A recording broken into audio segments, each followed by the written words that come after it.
Welcome to Shri Lalitha YouTube channel. Good morning. అందరూ ఎలా ఉన్నారండి? బాగున్నారా? లలిత అమ్మవారి దయ వల్ల అందరూ బాగుంటారు, బాగుండాలి కూడా. ఈరోజు రెసిపీ వచ్చేసి టమాటా పచ్చిమిర్చి ధనియాలు వేసి చట్నీ చేస్తున్నానండి.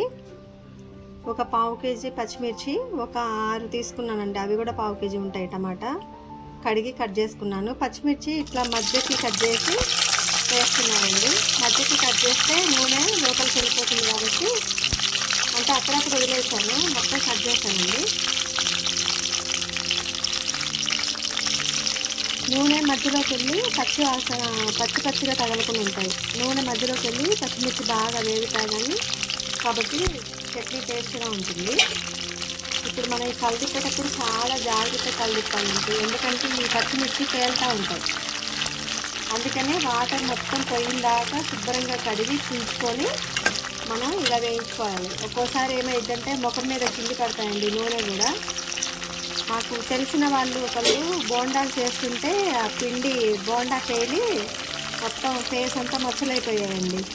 ఈ నూనె విషయంలో మనం కొంచెం జాగ్రత్తగా ఉండాలి. వంటలు చేసేది మనమే కాబట్టి ఒక్క రోజుతో పోయేది కాదు కాబట్టి రెగ్యులర్గా మనమే చేస్తాం కాబట్టి చాలా జాగ్రత్తగా చేయాలండి. ఇది ఒక్కోసారి పేలి ముఖం మీద పడతా ఉంటాయి. మంచిగా గోల్డ్ కలర్ వచ్చిందాక బాగా వేస్తున్నామండి. దీంట్లో కొద్దిగా ధనియాలు,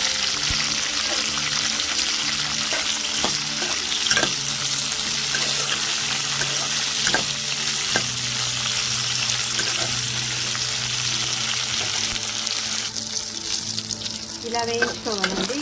ఇంతగా వేయించుకుంటేనే టేస్ట్ ఉంటుంది. ఎక్కువ పచ్చిగా వేయించుకుంటే పచ్చడి బాగుండదండి. ఇలా గోల్డ్ కలర్ వచ్చేదాకా మంచిగా వేయించుకుందాం. ఇది తీసి వేరే ప్లేట్లో పెట్టుకొని టమాటాలు వేసుకుందాం. దీంట్లో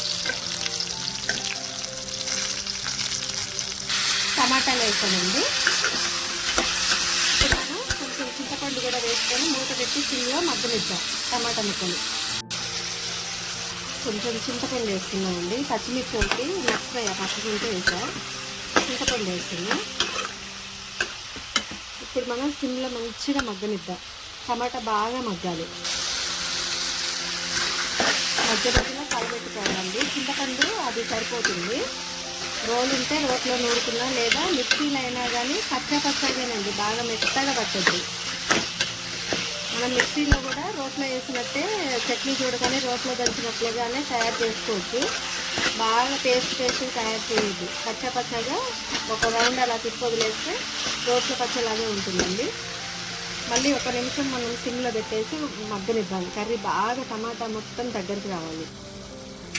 ఇంకా కొంచెం మగ్గాలండి. సిమ్లో పెడదాం. మధ్యలో ఇట్లా కలిదిప్పుకుందాం, ఎందుకంటే గంటతో ఇలా అంటే తొందరగా మగ్గుతుంది.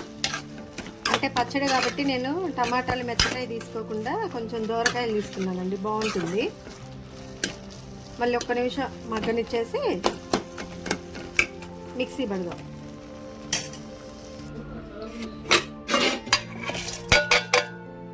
ఇచ్చేయండి. ఒక 2 వెల్లిపాయలు, కొంచెం సాల్ట్ వేసుకొని పచ్చగా అండి, మరీ మెత్తగా కాదు. ఇది పట్టాక టమాటా కూడా మిక్సీ పడతాను, లైట్గా పడతాను. టమాటా రోటి చట్నీ రెడీ అండి. దీనికి పైన మీరు ఉల్లిగడ్డ కట్ చేసి పెట్టుకోండి. నేనేం చేస్తానంటే పిల్లలు తినేదాన్ని బట్టి వాళ్ళకి సైడ్ని వేస్తానండి. చూడండి, చాలా అంటే చాలా టేస్టీగా ఉంటుంది. మీరు ఒకసారి ఇలా అంటే దీన్ని మిక్సీలోనే పట్టానండి, కాకపోతే చూసారా ముక్కలు కనిపిస్తున్నాయి. మరీ మెత్తగా చేయలేదండి, పచ్చగానే మిక్సీ పట్టాను. మా Shri Lalitha YouTube channel subscribe చేసుకోకపోతే చేసుకోండి. వీడియోస్ లైక్ చేయండి. Thanks for watching. Please do like, share and subscribe my YouTube channel.